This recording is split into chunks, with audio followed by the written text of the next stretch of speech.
So now that we have ourselves set up to where, we have our firearms, we have our attributes set, being initialized with the correct values, all that kind of stuff. That was the wrong console command, like shown here. We want to work on the actual cycling of equippables.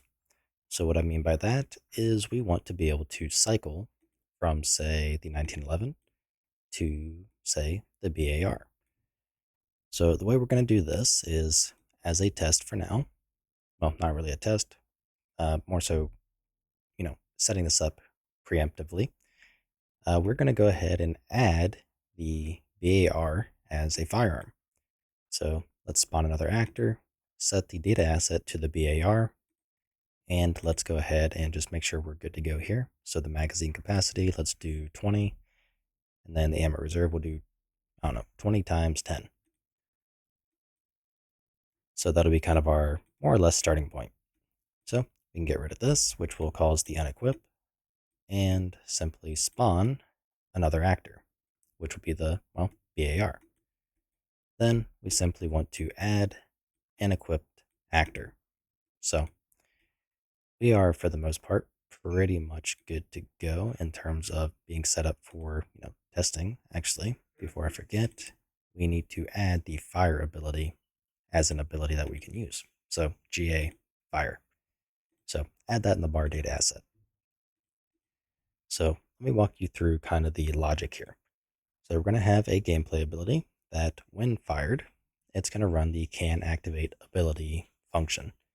Inside of that, we are going to check the equipable component to see if the current, if we can, if we even have another actor that we can, switch to. So if we can, great, we return true. Otherwise, we're going to return false, and the ability is never going to actually truly activate. So if we return true in the activate ability, we're going to get the next equipable actor that we, can, have, and we simply call set held actor on it. And that's going to perform the initial cycling from, say, the 1911, which will perform the unequip, to the BAR, which will perform the equip. So that's what we're going to be kind of targeting. So with that said, let's begin. So we have our equipment component, and the cycling of actors is going to be somewhat generic. So what we want to do is use this in our main SKG Zombies module. So we're going to go to gas, abilities, and in here we're going to make a new gameplay ability. So this will be of the type input gameplay ability. Then the name, we're going to do gameplay ability underscore cycle to next equipable, and press OK. All right, so with that done, let's go ahead and make a public section.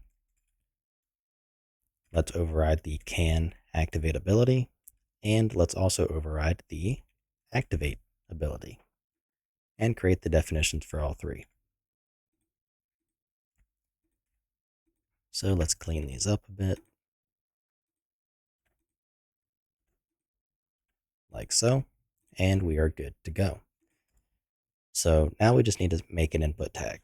So input tag equals blank, because we don't have one. So just like all the others, let's go to our ability input tags, and we'll just make a new input tag, which will be ability.input.cycle to next equipable. Let's go to the CPP, duplicate, and do the same thing. So cycle to next equipable. Now we can go ahead and include those. So data tags, ability input tags, and the tag is going to be tag underscore ability.input.cycle to next equipable. Next up, we want to go ahead and make the instancing policy to equal the gameplay ability instancing policy of instanced per actor. And then we are at pretty much a good spot. So what we want to do is we basically just need a way to, access the, the, equipment component. So we're going to make a simple function for that. So let's make a protected section, and we'll do a U equipment component. Let's forward declare get equipment component. And we're going to make this a const function because we're going to use it inside of can activate ability, which is a constant. So otherwise we wouldn't be able to call it. So let's go ahead and generate the definition. And what we want to do is return. And what we're going to return is going to be the current actor info. We want to get the avatar actor, and we want to find a component by class on that avatar actor. And that component is the U equipment component. So now we just need to include components equipment component.h, and we now have our getter. So now, inside of can activate ability, let's go ahead and call, well, first off, the return is going to be super can activate ability, as well as get equipment component. We want to make a function called something like can cycle to next equipable. So we need to make this. So let's go to the equipment component, make a new bool function, which is can cycle to next equipable. And likewise, we're going to have another function, which is going to be a actor as the return, and it's going to be get next equipable. Now the reason I'm having two is, well, you'll see why in a second, because this function here is basically just going to return the result of this one. So that way we can kind of have a dual purpose and not really have code, being copied and pasted, so to speak. So what we want to do inside of can cycle to next equipable is simply return get next equipable does not equal null pointer. So this will return true if get next equipable returns a valid, equipable. So hopefully this is starting to make sense of how it's going to work. So if we look at how we have it set up now, we have an array of actors, which is our equipped actors. We also have the currently held actor, which is current held actor. So what we want to do is we want to get the index of current held actor inside of equipped actors. And from there, we want to find the next index. So whether that be, say the index after current held actor or back to 0. So let's do int 32 index equals, let's do equipped actors dot find, and what we want to find is the current held actor. So if index does not equal index none, we are good to go. If it does, we return a null pointer, because this tells us basically that we have nothing equipped. So we have nothing to cycle to, no nothing. So if the index does not equal index none, we want to go ahead and check if the next index, so let's pretend we're on index 0 and we only have the 1911 as an equipable. The next index would be 1. So if, let's increment index. So if 1 is greater than or equal to equipped actors.num, then we know that we don't have another, index in the array. So we have to reset to 0. So we're going to set index to equal 0. Once we've done that, what we want to return is kind of a condition. So we are going to return based on the condition that equipped actors at the index does not equal the current held actor. We return the new equipable actor. Otherwise, we return the current held actor. So let me walk you through this one more time. So we find the current index of the item we are holding. And if that index is found, we can go ahead and check the next index. So let's pretend we have the 1911 and the BAR. So the 1911 at index 0 and the BAR at index 1. So this will be at 0. We're going to set it to 1 before we could do this comparison. That's why we're doing plus plus before the variable. And if that is greater than or equal to equipped actors.num, which in our case of this example, it will not be, we are good to go. So we're going to skip this and jump right to the return. So we have index at a value of 1. So if equipped actors at index, which is the BAR at index 1, does not equal the current held actor, which would be true, we return equipped actors at index 1. So we're returning the BAR. And otherwise, we want to return a null pointer. I almost missed that. So let's assume we have the BAR equipped at index 1 and we have the 1911 at index 0. So we are at index 1. We're going to go to index 2, which is greater than the equipped actors.num. So we're going to set index to 0, which would be back at the 1911. So we can go ahead and basically this will be true because we're on the BAR. This is the 1911, so we return the 1911. If we only have the 1911 and nothing else to equip, this here is going to be false because they are going to equal each other. They're both going to be, say, the 1911, so we return a null pointer. I feel like I just heavily over-explained that, but anyways.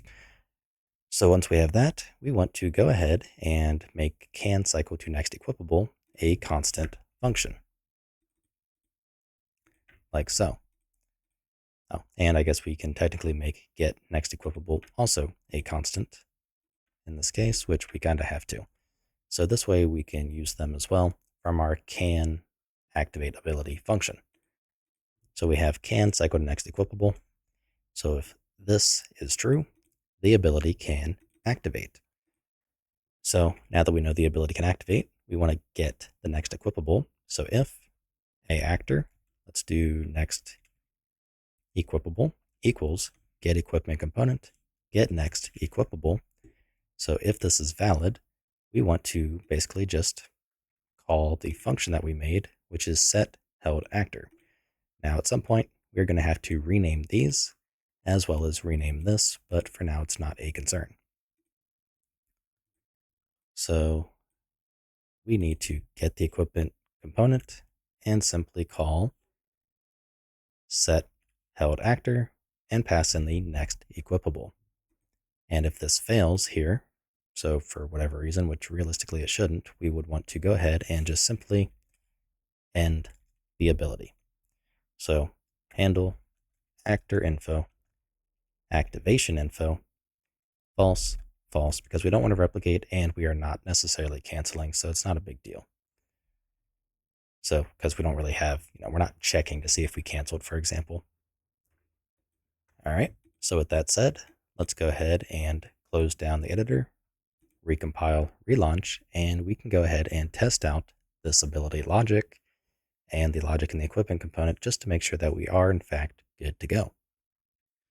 Okay, once we have that, let's go ahead and go to our inputs, go to our DA ability inputs, and we want to add another entry, which is the cycle to next equipable, and we need to make a input action for it. So let's just duplicate one of these and name it to cycle to next equipable, and we'll use that. So let's save that. Let's go to context, IMC abilities, and add it here. So cycle to next equipable, and we want to put it to the key. Honestly, I guess we can just do the 1 key for now. And that should be good. So next up, we just need to go to our player state, because we want to add this as a starting ability that's just always kind of there. So starting abilities, we want to add, remember, not starting passive, because this will automatically activate the ability. So under starting abilities, we want to use cycle to next equipable. Compile, save, and let's give it a try. So we have the 1911, let's press 1, and now we have the BAR. So let's press 1 again, and currently nothing happens because I forgot we are not ending the ability. So there is more work that needs to be done, but as a quick test, let's just copy and paste this out so it's automatically going to end the ability, after it runs. Now we don't want this to, we don't want this logic actually. We're going to do something additional with this, but So let's try press 1, press 1 again, and we are able to go back and forth. So we do have a little blending issue, so that'll be something that we need to resolve. But we at least have it going. So let's try with 2 clients, like so. Actually, I need to do a new editor window. All right, so I press 1, and we're good. Press 1 again, and we are good. So likewise with this. So we can currently spam it, as you can see, which we don't want. So that's what I'm referring to about this part here. We don't want to just immediately end the ability. We're going to have to basically, what we're going to want to wait until the switch has been completed before we actually end the ability, which would allow us to continue. So I do want to go ahead and, while I'm at it, fix up that animation. So the animation I'm referring to is when we switched from the BAR to the pistol. So you can see right here. Also, let's see. So our initialization stuff is working. So this little bug here where it kind of like snaps, we want to go ahead and try to resolve that. So let's go to our zombies data. Let's go to our BAR, which at this point we really need to move into a new folder and check out the animation. So the BAR unequip montage and the blend out. So let's check the 1911 blend out, because I know we did some values in there. So 0.1 and 0. So let's try 0.1 and 0. So we'll save that and give it another try. So let's see what that looks like. And that is much better. Okay, so we can close out of all of this, and we are at a good stopping point. So what I want to do, at least in my head in the next video, is basically when we start this equipping, changing process, we are going to want to go ahead and bind to essentially just a delegate. And that delegate is going to be when the, let me just actually head over here, find when the on unequip complete has finished, we want to go ahead and simply, what do you call it? Can't think of the word. We want to go ahead and basically broadcast to this, gameplay ability that says, hey, I have finished unequipping. And once that has been received, we can simply end the ability.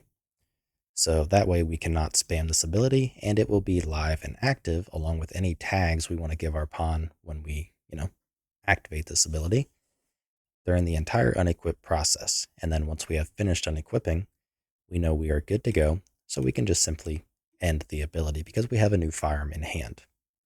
So with that said, I will see you in the next video.